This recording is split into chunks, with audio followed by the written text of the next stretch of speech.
All right. So hi, Kate. Welcome to Industry Insights with G2. So this segment right here, we do like interview industry leaders and kind of try and get their insights on some of the trending topics that our marketing audience would actually benefit from. And for this month, we are actually working on the theme of GRC and AI. And I wanted to get a kind of a different, like a standpoint of people. So the questions are framed around content and marketing, but keeping the GRC theme in mind. And I think you're the perfect person for that. Um, Thank you. so shall we just jump to our first question? Sure. Thank you, Tanushree. I look forward to the discussion. Yeah. So your book, What Matters Next, I've seen that it addresses future-ready decision making. So can you please tell us how this applies specifically to content risk management? Yeah, I think the future ready decision making is a concept or a mindset that has to do with a balance between business objectives and human values. So really, this plays out in tech so much because the scale and scope of tech decision making is so huge, and I think a lot of leaders feel daunted by how complex the decision making is. And I think within content risk management, what we're looking at is a need for governance and a sort of policy to be put in place. We also are looking at a proactive approach that's beyond just regulatory compliance, and that is what the What Matters Next approach really looks at: is how do you think about now and the future? How do you integrate the timeline of what matters in your current reality, like the priorities you've established and how you're operating today, versus what you can anticipate may be important in the future, how you can build toward the readiness for many potential outcomes. So that's where I think the focus on developing robust internal frameworks will really benefit people when it comes to content risk, and really having those be based on purpose and organizational values, a really clear understanding of what it is the organization is trying to accomplish and what it is that defines their values. Um, yeah. So when we're talking about content risk, building on that same foundation, what are the most significant hidden risks in content strategies that organizations typically overlook or they're not very serious or conscious about? Well, when I think about, I used to work for a very large enterprise organization, and we had I was on the intranet team, so we were doing a lot of content dissemination, but also putting regulations and governance together around the maintenance and aging of that content and the duplication of that content. What was the definitive piece of content? So, for example, the ethics and compliance department might have a code of conduct that would be updated every few years or so. And every organization, every department perhaps wanted to have their own copy of the code of conduct for their teams. But that meant that every couple of years, whenever that code of conduct was updated, it was possible that the other departments didn't have the latest code of conduct on their version of the internal website. And there was a lot of sort of non-ownership of content that happens that way. And I think this is a really kind of classic case across many organizations, that there's a lot of graveyard content, a lot of orphaned ownership, that, pieces of documents that people aren't really maintaining anymore. Or another classic example that I've seen so many times is that there's some kind of work process that gets instantiated and then codified into documentation, but it represents one person's quirky preferences, right? Like, I want to know that this, and that are documented in the process. And then that person is long gone from the organization, yet we're still capturing those pieces of content for nobody knows why, and nobody can remember, why we started capturing these useless pieces of content in the first place. And so I think those are the kinds of things that they're very low key kind of risks, right? Like, those are low harm risks, although they add up over time.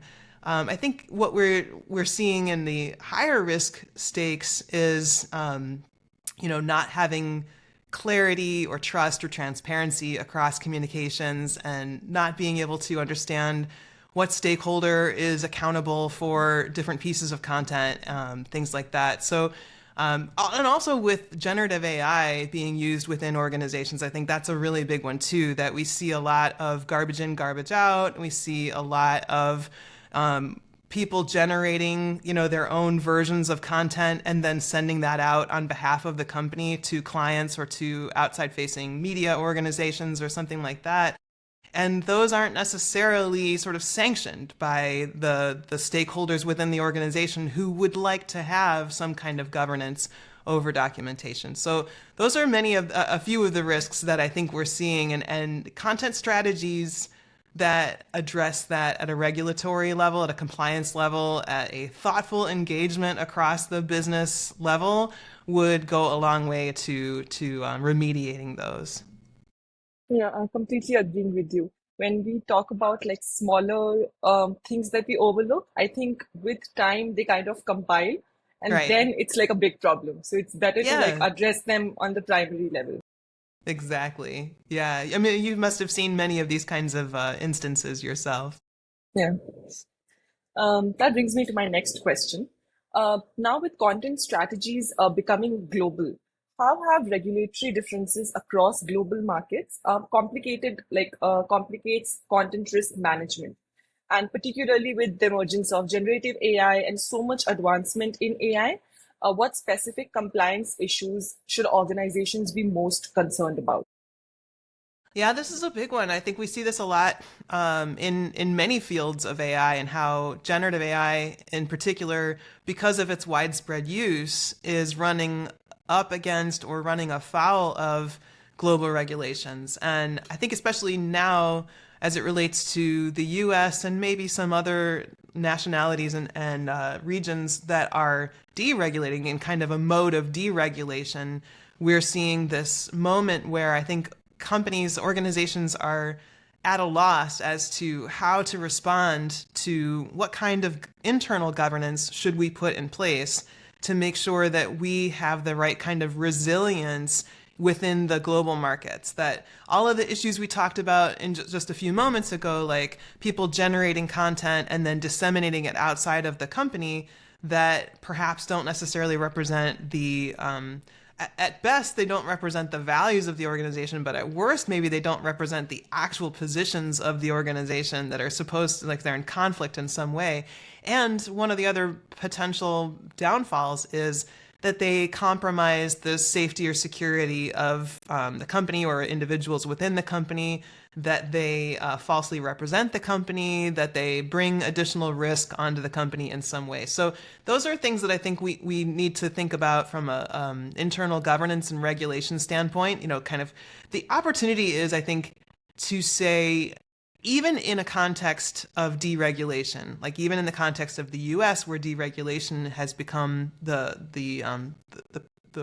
government administration's kind of focus, we need to think from a leadership standpoint, a company leadership standpoint, about resilience and future readiness. And that means being able to say, we need the best kind of procedures for us, for our organization. And that's probably going to mean being adaptable to any market. If you do business globally, you need to be prepared for your content to be consumed or engaged with by global markets. So I think the best approach here is really thinking, again, we talked about values-driven and purpose-driven frameworks a few minutes ago. Here too, I think focusing on developing values-driven frameworks that transcend specific regulations is 100% the right way to go here. Really thinking internally about how can we articulate what it is we're trying to do and what it is we do as an organization, and how does that come to life inside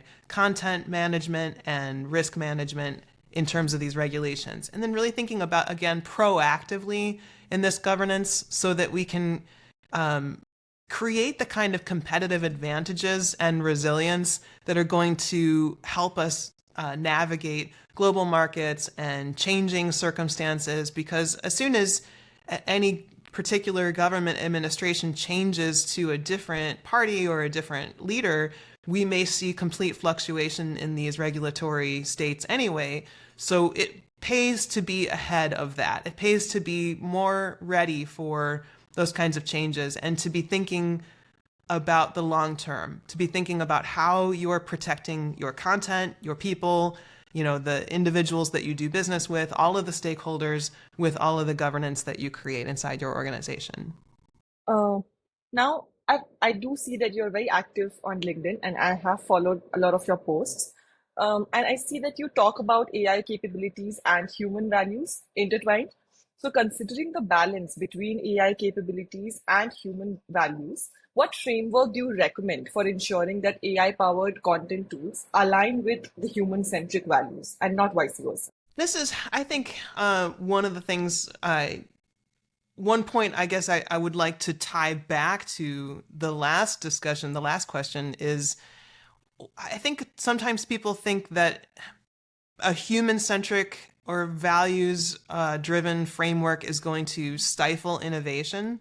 And I actually think it's kind of the opposite. I think that once you have an understanding of what it is you are trying to do as an organization and how it benefits the people outside of your organization and the people inside your organization, the employees, all of the other stakeholders that are part of your organization, then it's a lot easier to think about innovation in these well-defined contexts, in these well-defined sort of barriers, like within the guardrails that you define and that you set in place. So I think that's where that framework is what I recommend, is thinking about, again, the now next continuum from my book, What Matters Next, to be able to think about your priorities now, think all of the scenario planning that you can do about the future, what is likely to happen, and then what would you like to see happen. And so that you can work on closing the gap between the most likely outcomes and your most preferred outcomes. That exercise, putting that in place again and again and doing it through this human-centric lens, is actually the best thing I can think of to facilitate innovation, because it really allows you to move quickly and know that you're not moving so quickly that you're running over people in the process or that you're harming people and going to have to try to pull back what you've innovated or correct it or undo some risk or some harm that you've caused in the process. So that would be my recommendation for taking this forward, is really think about that balance, that relationship between technological capability and ethical responsibility, and do that in a way that benefits the business and benefits the humans that are in and outside of the business at the same time. Yeah, exactly. I feel balance is the key after all. Yeah. So you got to maintain that. Um, Now that brings me to my last question. So looking ahead, what skills do you think that content teams need to develop or to be prepared for future content risk landscapes? Because we are seeing that there is a lot changing right now. So is there do you have any tips or any recommendations that people should look out for in the coming years?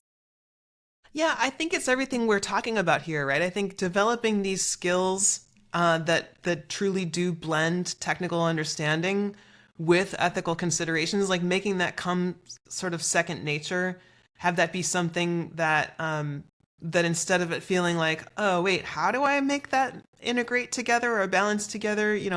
Get good at making these decisions and approaching these issues in ways that do integrate these topics.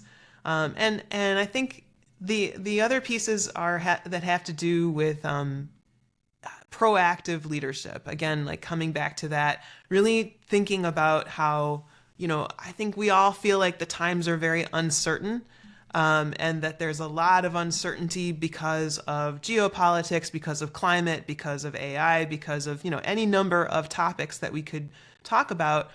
And given that uncertainty, I think there's a tendency to feel very stuck in this moment. And I think it's actually the best time to really look ahead and do this integrative work of understanding what matters now and what is possibly going to matter a year from now, 5 years from now, 10 years from now, 100 years from now, kind of the farthest you can see and the clearest you can see, and pulling that forward, pulling that into your next decision, the next actions, and the next priorities that you put in place, that is where truly the work of what matters next comes into play. And I think it's the moment. I think it's the decision and the skills that many people are in need of right now. Yeah, completely agreeing with you. And I think upcoming marketers or just the new people in marketing, I think they will now have a better understanding of what to look out for. I I hope have just so. one last question with you. Do you have any upcoming book of yours that's in the process? And if yes, then by when can we expect that? Oh gosh, I think, having a writing a book is a little bit like what I understand having a baby is like. I haven't had kids, but when what my friends with kids tell me, in that you don't want to have another kid right away. But inevitably you end up going like, "Oh, it would be nice to have another one, wouldn't it?" So, I haven't reached the "oh, it would be nice to have another one" stage It's still yet. time.